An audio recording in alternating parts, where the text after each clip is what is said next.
Oke, sekali lagi silakan dinyalakan kamera agar kita bisa segera memulai perkuliahan.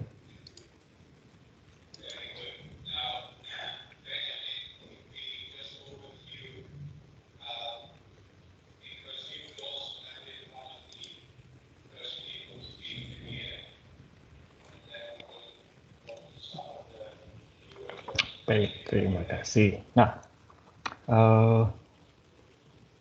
kita mulai saja ya. Nah, untuk 2 pertemuan terakhir kita akan membahas mengenai analisis dan perancangan sistem informasi atau juga sering dikenal dengan istilah pengembangan sistem informasi atau information system development. Nah, 2 kali pertemuan ini sifatnya itu hanya pengantar atau pengenalan saja. Nanti setelah Anda lulus ya, Anda akan mengambil mata kuliah SIM. Ya, di situ juga akan diulangi lagi. Ada 1 kali pertemuan, seingat saya, mengenai analisis dan perencanaan sistem. Nah, sehingga dari 2 mata kuliah itu hanya akan ya memperkenalkan saja istilah-istilah maupun juga dasar-dasar yang sangat-sangat ringan gitulah ya. Nah, namun jangan khawatir, setelah SIM itu ada mata kuliah wajib yaitu analisis dan perancangan sistem AKT 2163 yang akan membahas analisis dan perancangan sistem secara lebih mendalam dan lengkap. Ya. Dan kebetulan ya biasanya ngajar ya saya gitu kan, atau kalau tidak bisa dengan dosen dari TI. Itu, jadi ini pengantar. Kemudian, kalau Anda perhatikan, nanti kalau Anda lihat pada materi kuliah yang akan saya sampaikan, apa yang disampaikan itu sebagian sudah pernah Anda lakukan. Ya, misalnya kalau Anda ingat tugas pertama dulu membuat narasi, lalu ada membuat diagram, belakangan ini ada membuat tabel, formulir, ya, report. Nah, itu adalah pekerjaan-pekerjaan atau tugas-tugas yang biasa dilakukan di dalam pengembangan sistem informasi. Jadi yang pertama kalau akan melakukan pengembangan sistem informasi itu adalah mendokumentasikan sistemnya dulu. Setelah itu dianalisis untuk mendapatkan informasi mengenai apa yang seharusnya dilakukan, baru kemudian diputuskan apakah perlu sistem yang baru atau tidak. Kalau butuh bagaimana? Ini nanti akan dibahas secara khusus ya. Nah, tentunya ini tidak akan atau tidak bisa atau tidak diharapkan setidaknya agar untuk Anda itu menjadi ahli di bidang itu. Tidak. Ya. Mengapa mata kuliah ini, topik ini maupun juga nanti ada mata kuliah khusus untuk itu diberikan kepada Anda yang akuntansi, karena di masa depan di dalam proses dan pekerjaan yang terkait dengan akuntansi sebagian besar akan dilakukan oleh mesin, oleh komputer. Lalu kalau pengolahan laporan keuangan, pemrosesan transaksi dilakukan oleh komputer, tugas Anda apa? Gitu kan? Nah, tugas Anda akan bergeser atau beralih.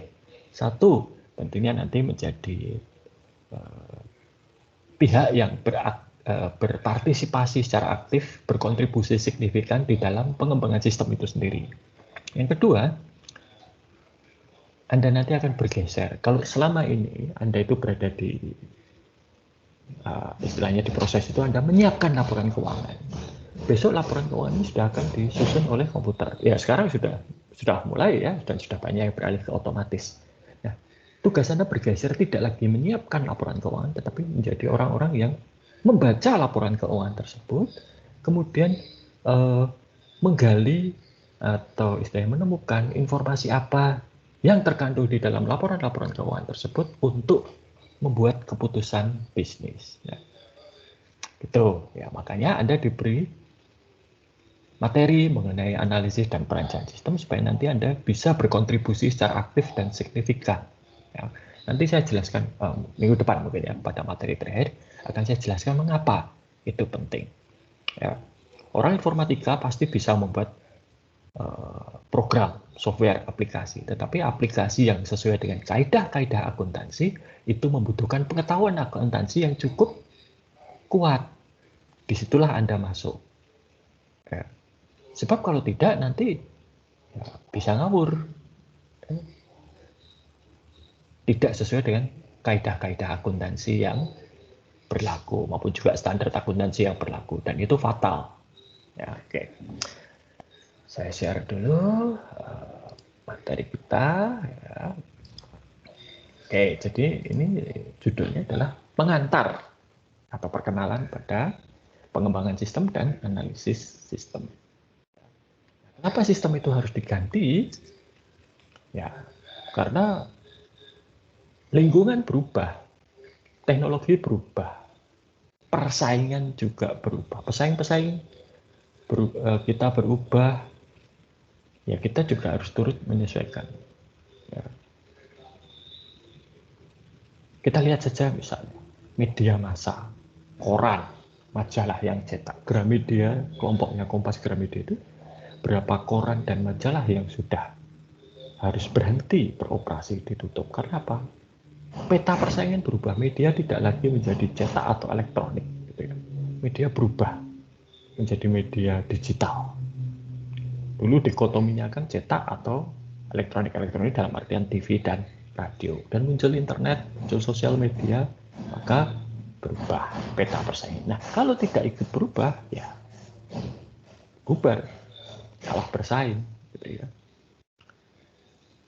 Atau yang sederhana saja, contoh dari Anda masing-masing. Berapa kali Anda ganti HP?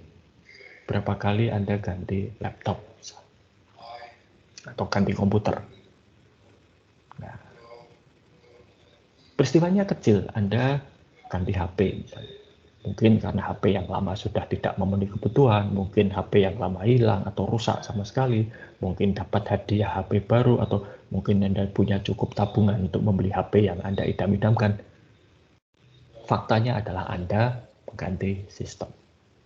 Ya, Anda mengganti gawai yang Anda gunakan. Oke. Nah, jadi mengapa satu perusahaan itu mengganti sistem mereka? Satu, untuk menanggapi atau respon, ya, mengantisipasi kebutuhan user, ya, dan kebutuhan bisnis yang berubah. Seperti sekarang misalnya. Banyak bank itu memberikan layanan mobile banking, internet banking, ada mobile application, semuanya ada versi mobile. Kenapa?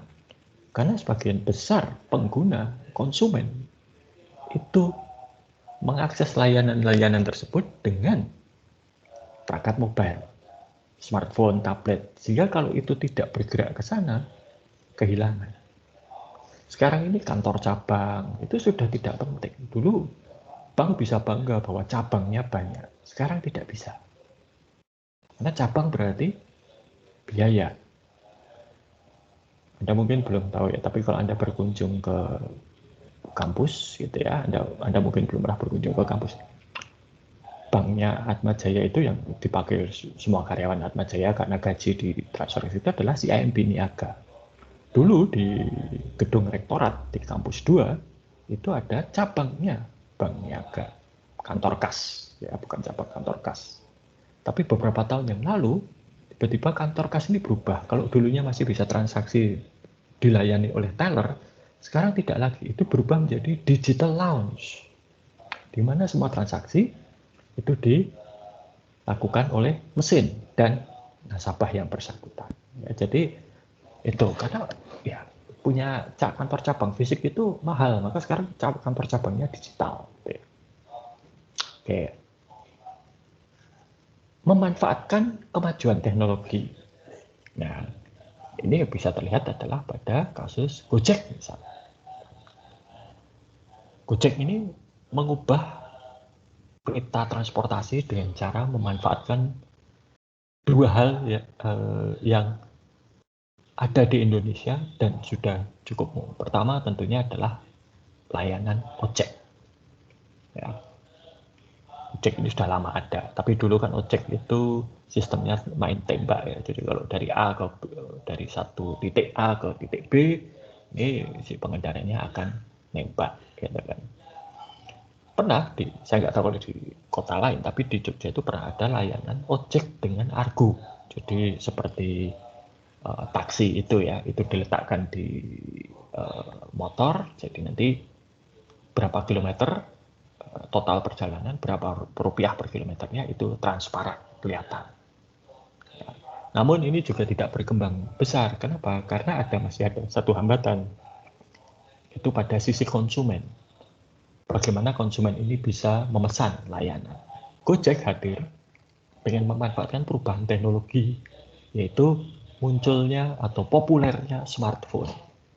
Smartphone ini menjadi populer, banyak yang pakai, maka bisa digunakan. Dengan satu smartphone, masalah tarif yang tadinya oleh ojek tradisional main tembak gitu ya, berubah menjadi berdasarkan kalkulasi tertentu per kilometer misalnya. Dan akurat. Lalu ada alat untuk memesan atau menghubungi, dan juga ada alat untuk melacak keberadaan drivernya gitu ya. Ini karena hadirnya smartphone. Kalau belum ada smartphone, Gojek tidak akan jalan. Ya. Yang ketiga, mengakomodasi perbaikan pada proses bisnis. Ya. Nih, yang saya lihat kemarin ya, mungkin juga karena pandemi menjadi dipercepat, itu adalah proses penggantian KTP. Dulu itu kalau KTP hilang, itu harus bawa surat keterangan dari kepolisian, lalu nanti harus datang ke banyak tempat. Ya. Saya itu kalau perpanjangan KTP dulu harus minta surat RT RW, kemudian ke kelurahan, dari kelurahan ke kecamatan. Ya, nanti berapa hari setelah ke kecamatan baru KTP-nya jadi. Tahun lalu istri saya itu dompetnya hilang, KTP-nya ikut hilang. Ya. Dan cari-cari informasi bagaimana caranya untuk mengganti KTP itu, ternyata di Kota Madya Yogyakarta itu sudah berubah. Jadi kalau ada KTP hilang, cukup mengunggah foto atau hasil scan dari KTP yang hilang tersebut, surat keterangan kehilangan dari kepolisian, dan kartu keluarga. Ya, diunggah. Nanti kalau sudah diverifikasi oke, akan dapat notifikasi istri saya tinggal ke Balai Kota di Timoho. Di sana ada layanan drive-thru. Ya. Ketika istri saya itu datang ke sana pakai mobil, mau parkir saja nggak boleh. Sudah langsung terus, lalu ada loketnya, tinggal ambil seperti kalau bayar parkir di mall itu. Ya, nah ini ada perbaikan pada proses bisnis, dan itu dimanfaatkan dengan cara menyediakan layanan berbasis teknologi informasi untuk mendapatkan keunggulan kompetitif atau menurunkan biaya. Nah, Anda bisa lihat bank, kenapa banyak bank itu kemudian menutup cabang fisiknya, karena cabang fisik itu satu, tempatnya itu harus menyewa atau beli, ada biayanya, harus membayar orang untuk mengelola di situ, minimal harus ada kasir, harus ada kepalanya, harus ada security-nya, dan lain sebagainya. Ya, kemudian mereka juga tidak bisa buka 24 jam. Karyawan itu harus ada istirahat, hanya boleh bekerja maksimal berapa jam, lembur pun juga ada maksimalnya, tidak bisa 24 jam.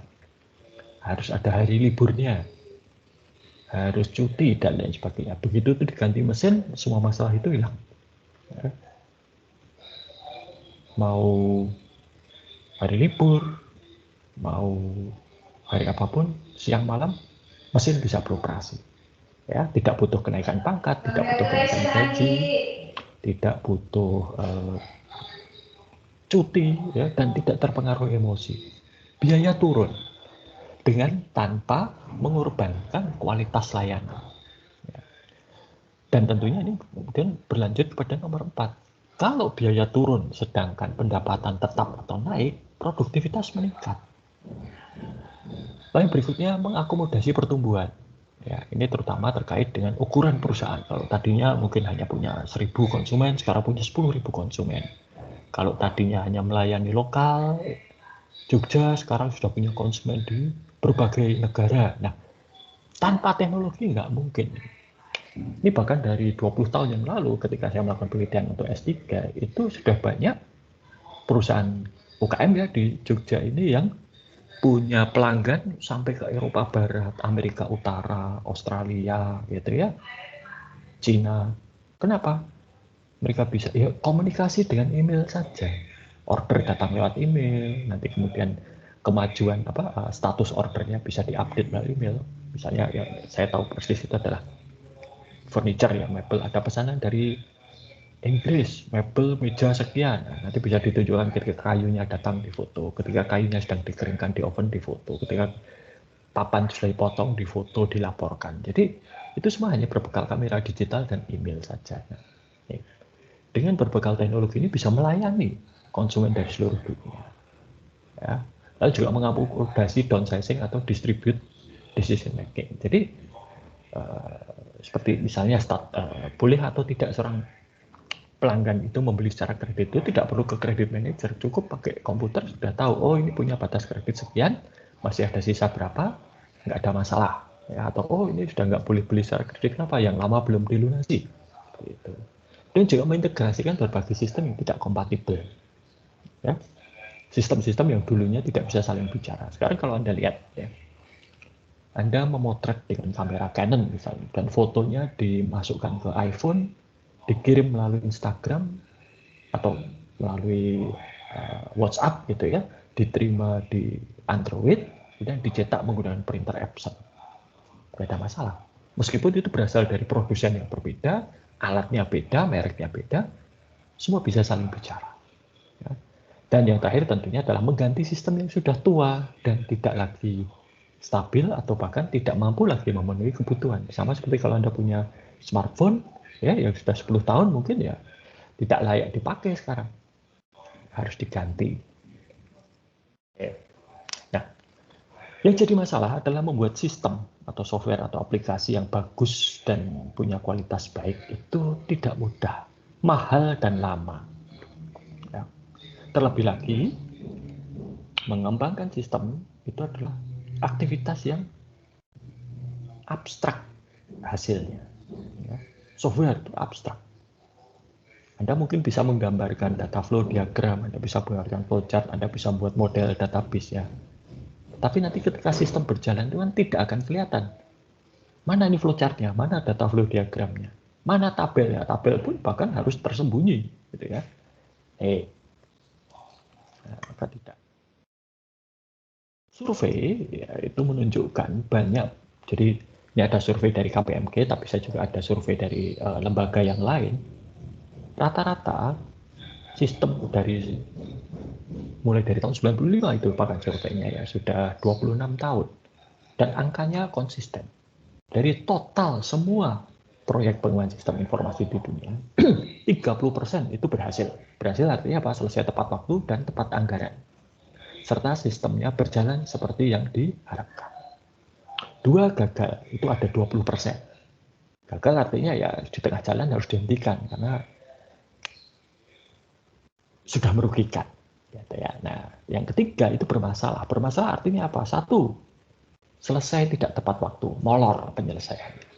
Otomatis kalau penyelesaiannya molor lebih panjang dari yang direncanakan, biaya pasti akan membengkak. Ya, itu sudah pasti. Nah, yang ketiga bermasalahnya itu adalah ketika sistemnya jadi ternyata tidak seperti yang diharapkan. Ya. Contohnya mungkin Anda pernah mendengar kasus Galaxy Note 7. Galaxy Note 7 itu begitu diluncurkan, dipakai, ya, itu ternyata tidak seperti yang diharapkan. Ketika di-charge, baterainya panas, bisa terbakar, bahkan meledak. Ya, tidak ada yang mengharapkan smartphone yang meledak, loh. Nah, ini. Ya. Itu mah karena istrinya Andi itu jago bikin kenapa? Kue. So, Pak, Bapak pergi ke Bandung. Sebentar ya.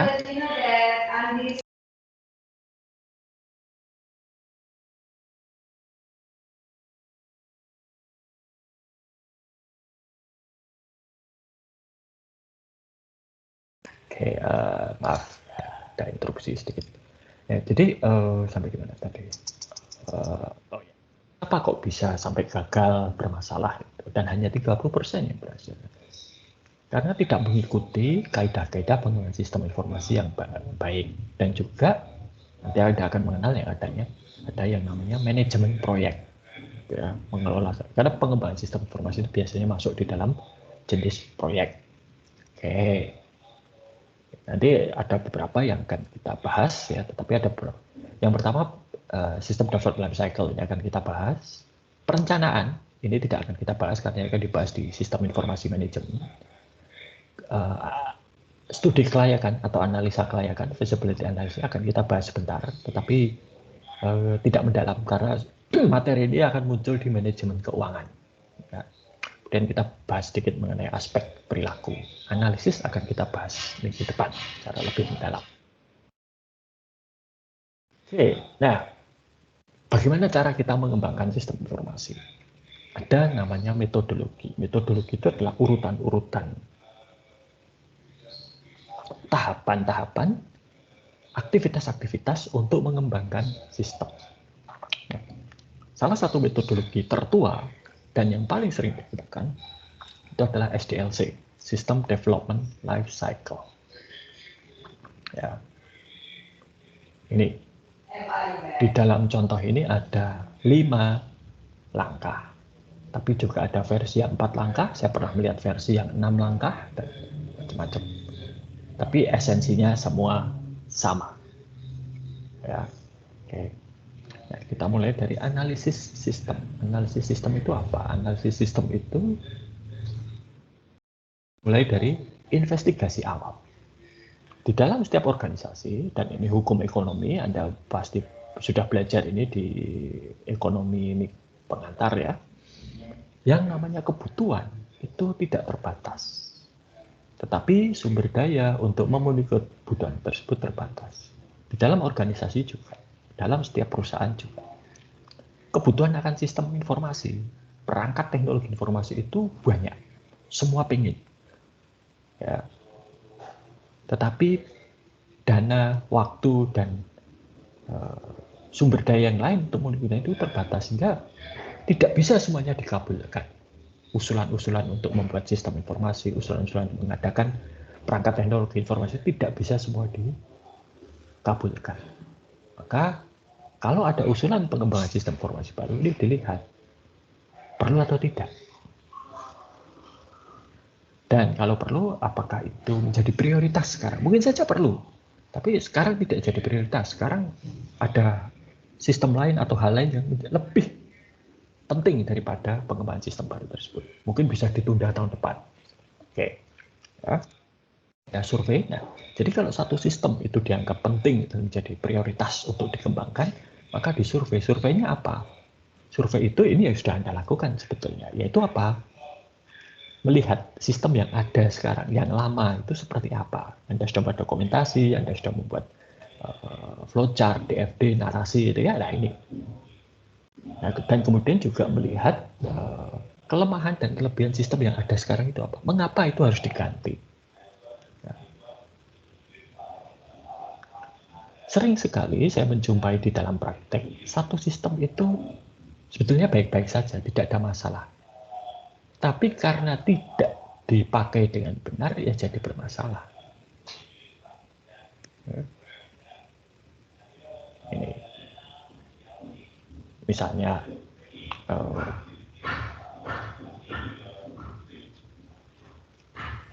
saya pernah melihat satu komputer itu kalau mematikan tidak lewat menu shutdown, tapi apa? Tekan tombol powernya, gitu ya. Itu lama-lama ya rusak, gitu ya. Oke, survei. Kemudian studi kelayakan, apakah ini layak atau tidak sistem baru ini untuk dijalankan. Kalau tidak layak, ya mungkin sebaiknya tidak usah. Gitu kan. Nanti kita lihat lebih lanjut mengenai studi kelayakan ini. Lalu kemudian setelah semuanya oke, gitu ya, kita tentukan sistem seperti apa yang harus dikembangkan, detailnya itu ya, fungsi-fungsi apa yang harus ada. Ya, fitur-fitur apa yang harus ada, kemampuannya seperti apa. Dan ini tentunya deliver ini pelaporan. Nah, berikutnya setelah dari analisis masuk ke tahapan desain konseptual. Jadi desain konseptual ini pertama itu melihat dulu, oke, kalau kita butuh sistem seperti ini, alternatifnya apa? Ada 3 alternatif yang bisa dipilih ya. Satu, butuh sistem untuk penjualan barang eceran. Nah, sudah beli saja. Ya, banyak itu. Kalau Anda lihat ya, sistem untuk penjualan eceran itu banyak sekali. Ada yang harus pakai komputer seperti di beberapa minimarket gitu ya. Ada yang bisa pakai tablet atau smartphone saja, ya, cukup misalnya di beberapa kafe atau restoran. Ya.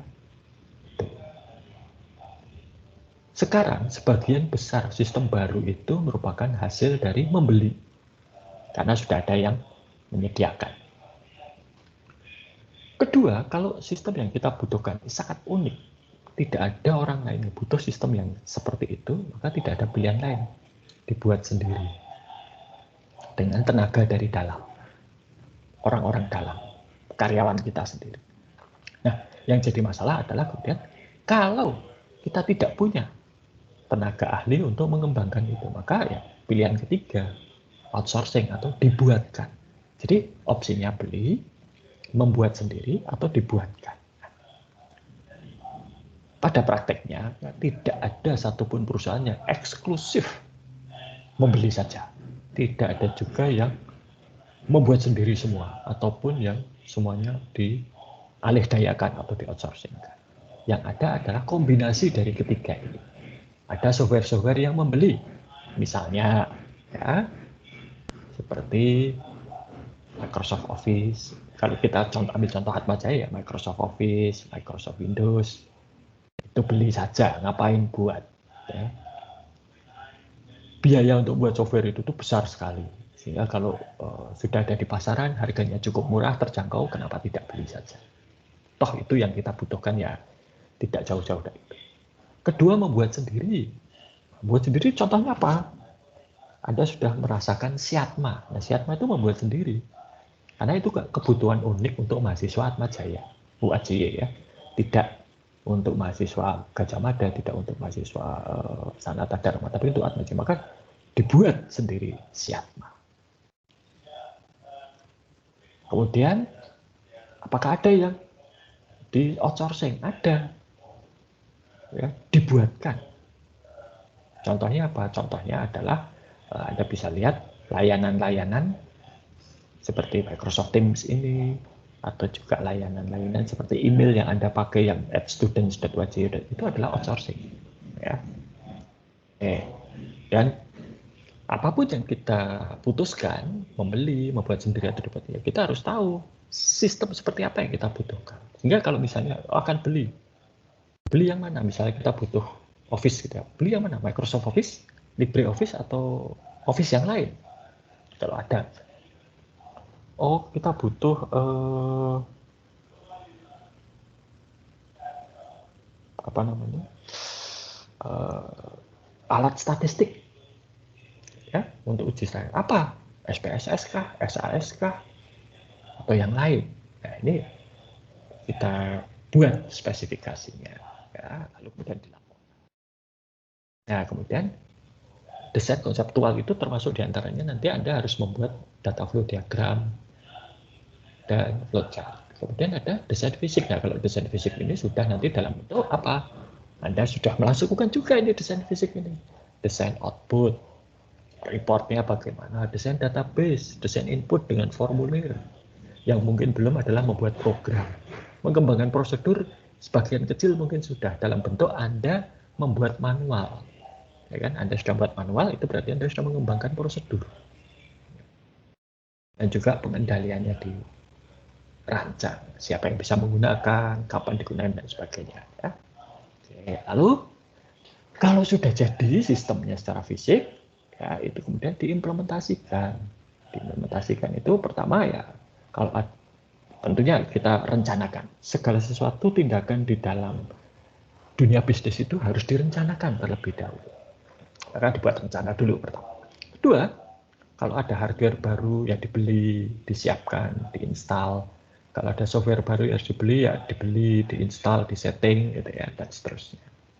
Kemudian para personel yang akan menggunakan itu dilatih, maka ada user manual yang Anda buat itu, nah itu gunanya untuk pelatihan ini. Ya, supaya apa? Supaya mereka tahu cara menggunakannya, sehingga nanti kalau benar-benar menggunakan, itu tingkat kesalahannya minimal. Lalu uji coba sistem, dicoba dulu. Ada errornya tidak? Ada masalah atau tidak? Nah, kalau tidak ada masalah, ya bisa terus. Tapi kalau ada masalah, ya diperbaiki dulu. Ya. Oke.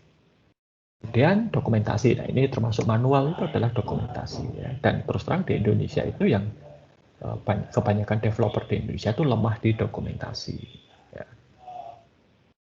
Lalu setelah semuanya siap, saatnya lah untuk data dari sistem lama dipindah ke sistem baru, dan sistem baru dijalankan, serta sistem lama dihentikan. Dan nanti ya sudah jadi semua kan, ya sudah diserahkan untuk digunakan di dalam operasional sehari-hari, maka menjadi operation and maintenance. Nah, apa saja tugasnya di dalam operasional dan perawatan ini ya, ini kalau sistemnya sudah jalan. Pertama tentunya ya kalau ada masalah diperbaiki, ada upgrade ya di-upgrade, ada update ya di-update, secara rutin itu dilihat ada masalah atau tidak, ya, lalu dilakukan perawatan dan seterusnya.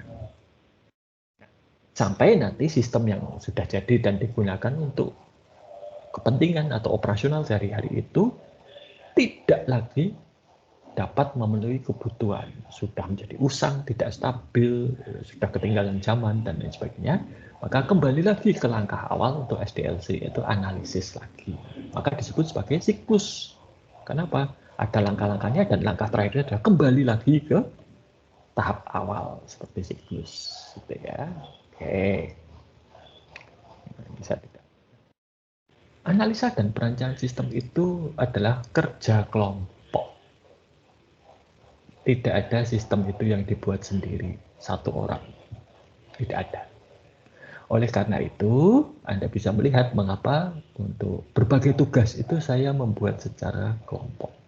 Untuk membiasakan Anda bekerja dalam kelompok. Faktanya ya, kalau Anda nanti sudah lulus, ya sekarang saja Anda kan tidak bisa sendirian. Anda dibantu oleh banyak pihak yang baik yang kelihatan maupun tidak kelihatan. Anda pakai Microsoft Teams ini. Di belakang layar yang tidak kelihatan ada orang-orang Microsoft yang membuat dan menjalankan Microsoft Teams. Koneksi internet. Anda mungkin pakai seluler atau langganan internet yang lain, itu juga ada orang-orang yang masang kabel, masang antena BTS, dan mengoperasikannya. Ya. Di kelas ini ada saya, ada Anda, ada teman-teman Anda. Ini nggak mungkin sendirian. Maka saya biasakan untuk bekerja di dalam kelompok. Karena faktanya, begitu nanti Anda terjun ke dunia kerja, itulah kondisinya. Bahkan sebagai seorang wirausaha pun kan nggak mungkin sendirian. Anda butuh karyawan. Anda butuh pemasok. Anda butuh konsumen. Ya, menjadi pengusaha kalau nggak ada konsumen mau jualan apa? Dapat pendapatan dari mana? Ya tak? Nah, oke, itu ya. Sampai di sini dulu mungkin. Kalau ada pertanyaan, silakan.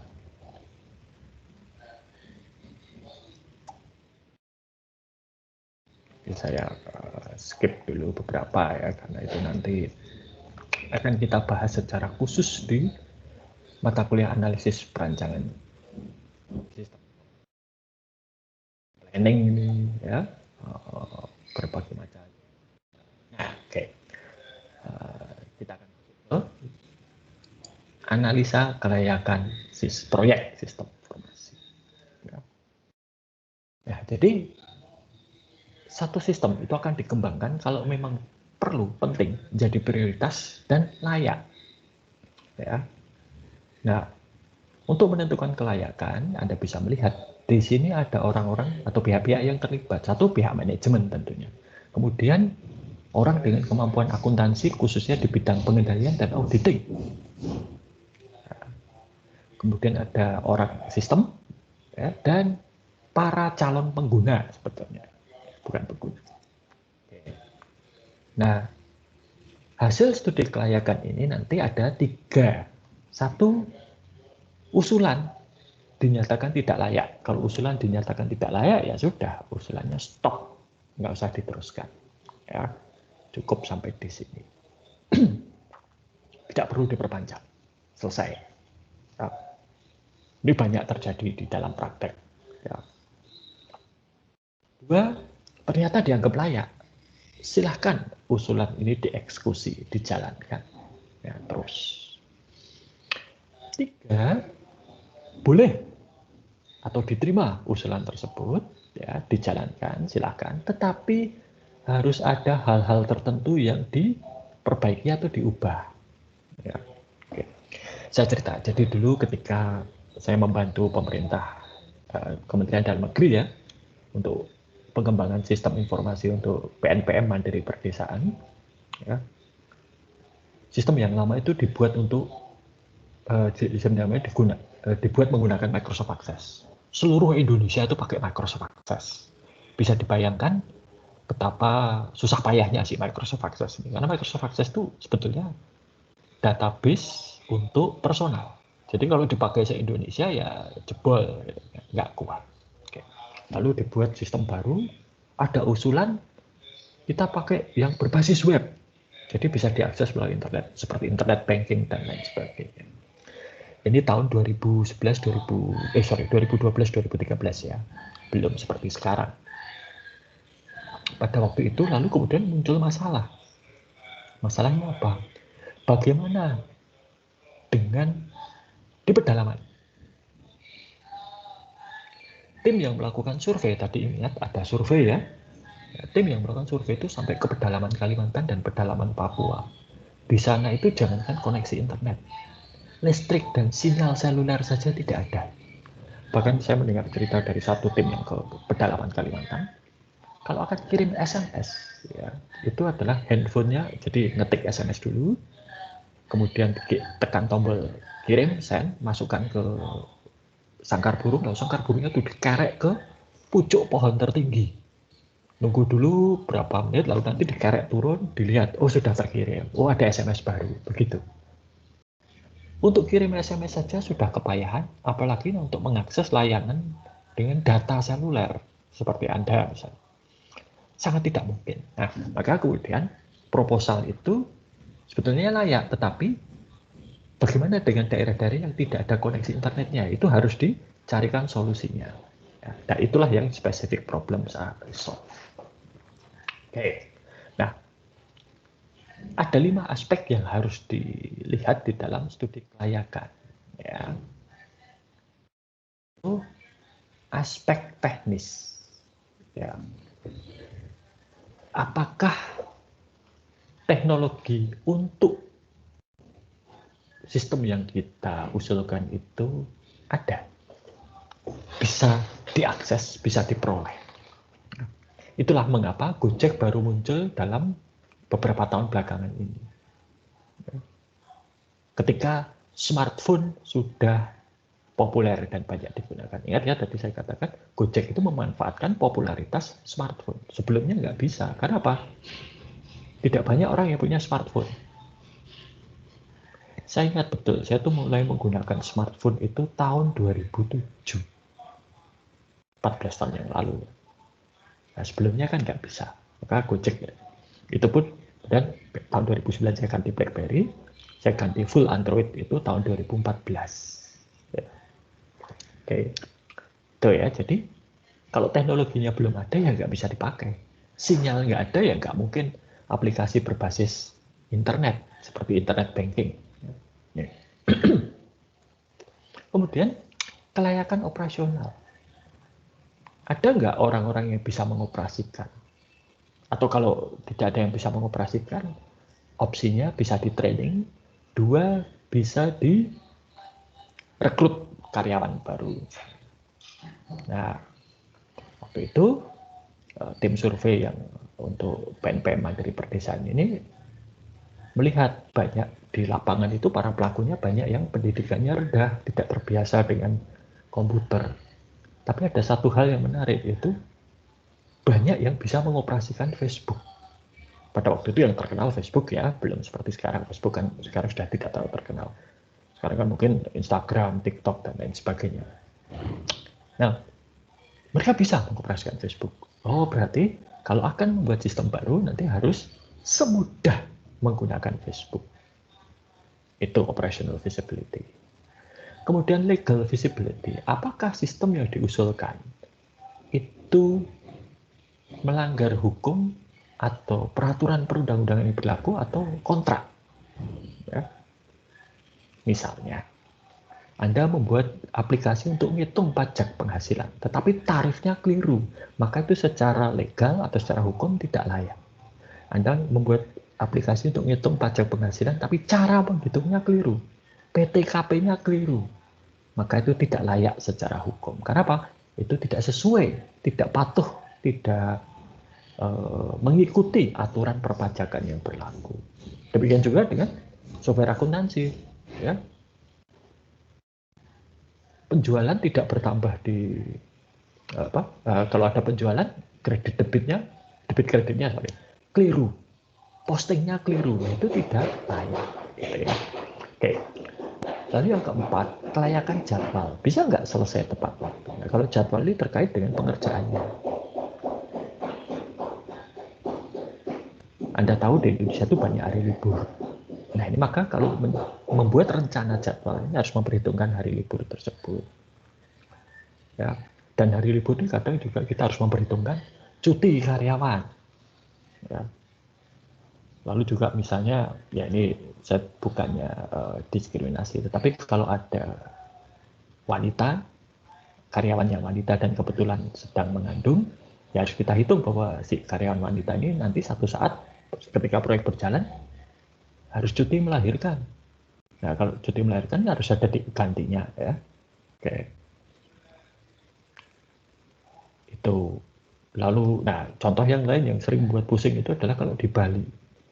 Di Bali itu warga Bali yang beragama Hindu khususnya itu biasanya berafiliasi dengan pura di tempat dia tinggal. Dan tiap pura itu biasanya punya jadwal perayaan yang berbeda-beda.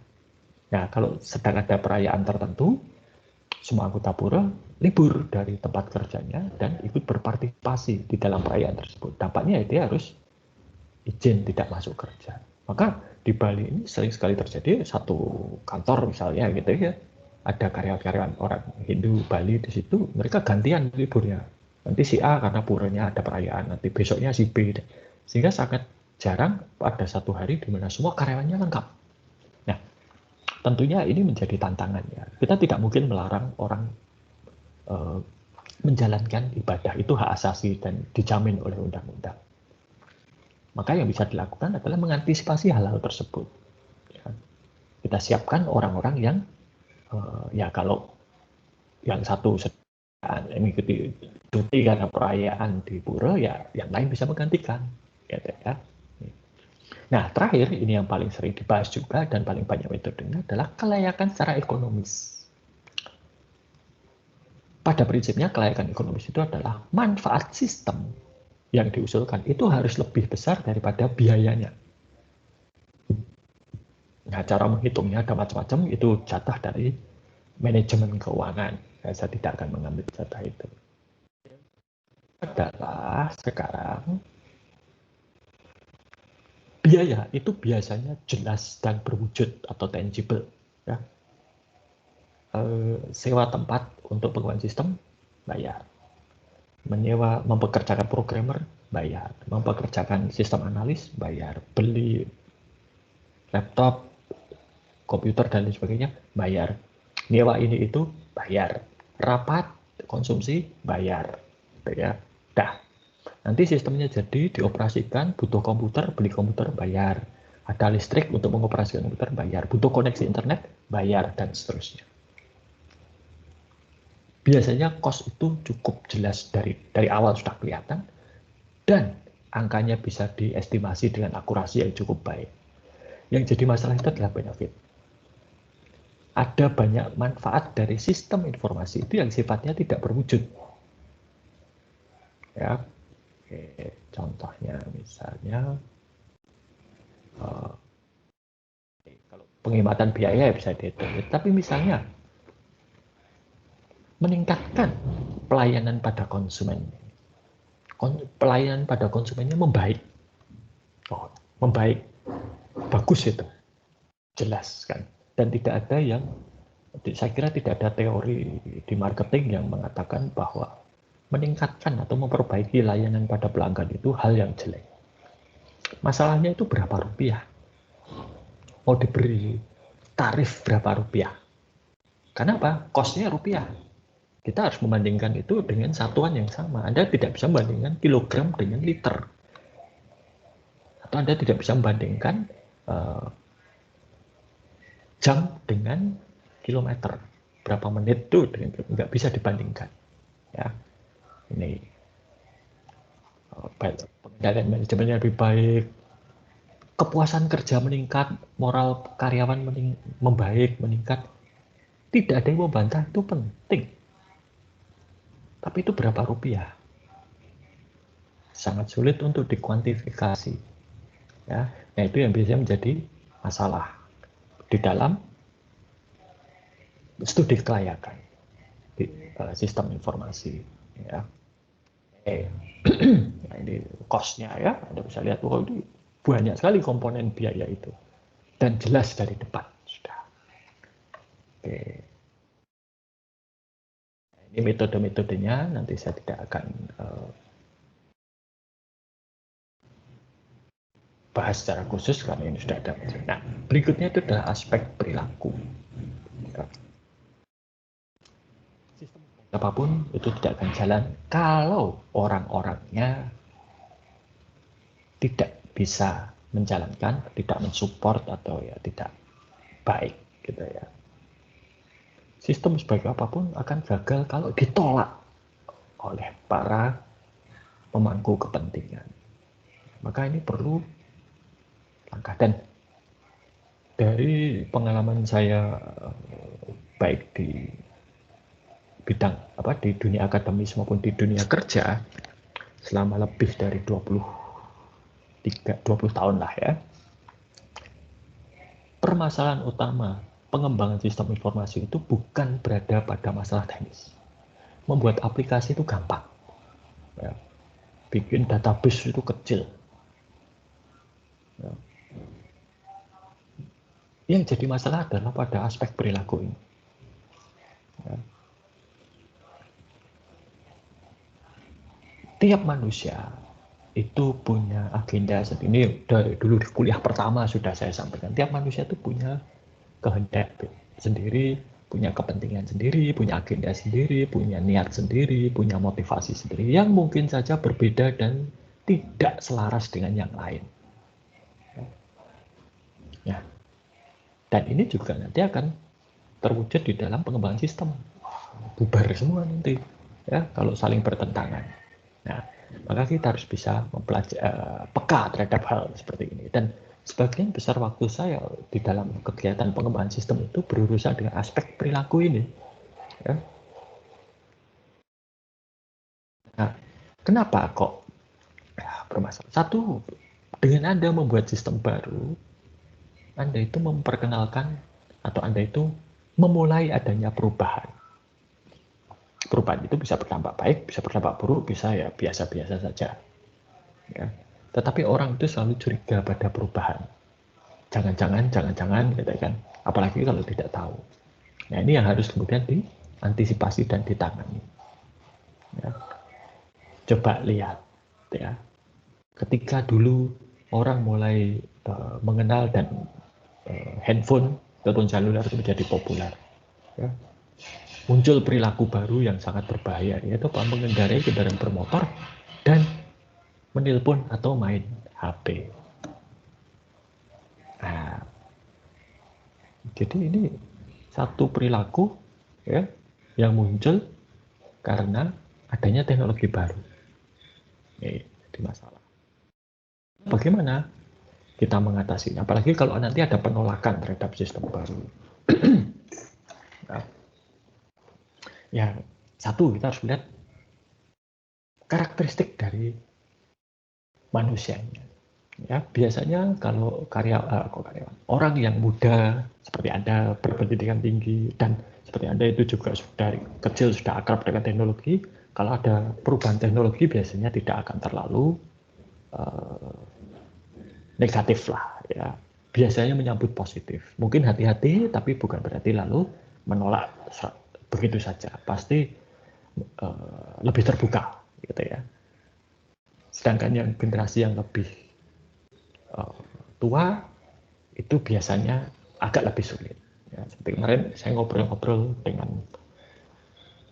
beberapa orang yang baru saja lulus SMA, ya, calon adik kelas Anda. Ketika ada usulan untuk membuat forum komunikasi, ya, yang mereka usulkan itu ada Line dan Telegram.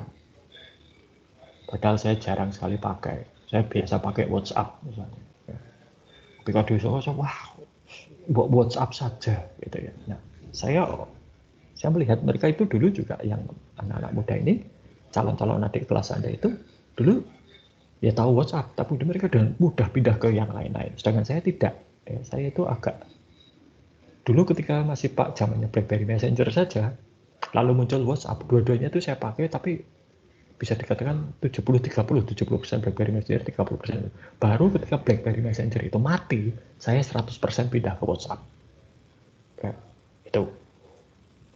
Itu harus dipahami. Artinya apa? Artinya kalau orang itu beda-beda, kelompok usianya, pendidikannya, ya kita harus menyesuaikan dengan itu. Dan bagaimana perubahan ini terjadi? Kalau perubahan itu diperkenalkan secara bertahap, maka ini biasanya akan lebih mudah diterima. Contoh ya, kita kelas online ini. Karena mendadak semester lalu secara tiba-tiba kita berubah dari kelas konvensional menjadi full online, ya jadi masalah. Ya kan, banyak masalah. Saya kira Anda juga merasakan itu. Kami para dosen maupun karyawan di FPE UAJ juga merasakan itu. Nah, ya ini karena darurat karena pandemi. Tetapi sesungguhnya semester yang lalu, kalau Anda belum tahu ya, universitas itu sudah mulai memperkenalkan peralihan ke kelas online. Semester yang lalu saya ingat sudah ada, di awal semester itu sudah ada edaran dari universitas yang mewajibkan setiap dosen itu selama satu semester minimal 1 kali, maksimal 4 kali itu pembelajaran di luar kelas, entah online, entah apa gitu ya, yang lain. Jadi tidak duduk bareng di kelas dan kuliah gitu. Nah, tapi itu pelan-pelan, diwajibkan minimal 1, maksimal 4, artinya ya tidak banyak gitu ya. Dugaan saya di semester berikutnya itu akan mulai bertambah ya, sesuai dengan konsep Merdeka Belajar itulah. Tetapi kemudian datang pandemi, maka yang tadinya hanya akan minimal 1, maksimal 4 berubah menjadi semuanya. Nah, perubahan yang mendadak tanpa persiapan ini pasti akan menyebabkan masalah. Ya, ini. Kemudian juga pengalaman dengan perubahan berikutnya. Kalau pengalamannya positif, biasanya dari perubahan ada sesuatu yang baru itu ya lebih positif gitu ya. Top manajemen support. Nah, top manajemen support. Saya melihat di satu SMA gitu ya. Ketika mereka harus pindah semuanya online, SMA ini sangat support. Ini swasta ya, pihak yayasannya support.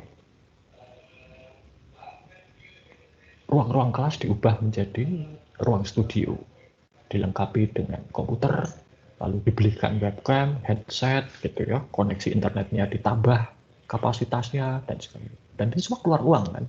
Dari mana uang ini keluar? Dari yayasan selaku top manajemen di dalam satu sekolah. Ini komunikasi. Jadi dikomunikasikan bahwa akan ada perubahan. Nah, ini semua dikomunikasikan. Mungkin nanti ada pelatihan. Pelatihan itu juga salah satu bentuk komunikasi untuk memperkenalkan perubahan ini supaya tidak mendadak. Dan ya mau tidak mau ada saja orang itu yang tetap tidak mau berubah, ya. Tapi biasanya jumlahnya minimal, dan kalau ini dilakukan pendekatan yang baik, biasanya juga mau. Kalaupun tidak mau, jumlahnya tidak signifikan. Ya. Dan tentunya seberapa besar dampak perubahannya ini, ya. Dan juga ketakutan, gitu ya. Nah, ketakutan pertama adalah ketakutan kehilangan pekerjaan. Ini sangat dimungkinkan karena di masa lalu yang namanya komputerisasi itu identik dengan pengurangan karyawan. Ya, tapi sekarang tentunya pandangannya harus dirubah.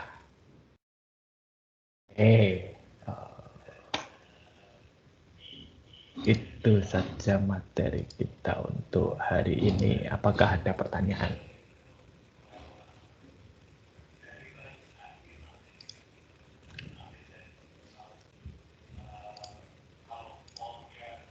Oke.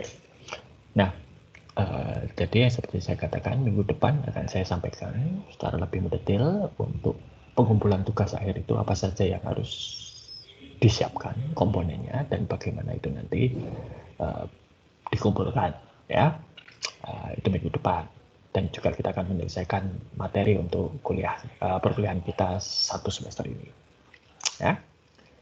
Oke, kalau tidak ada pertanyaan, saya kira cukup sampai sekian dan sampai jumpa minggu depan.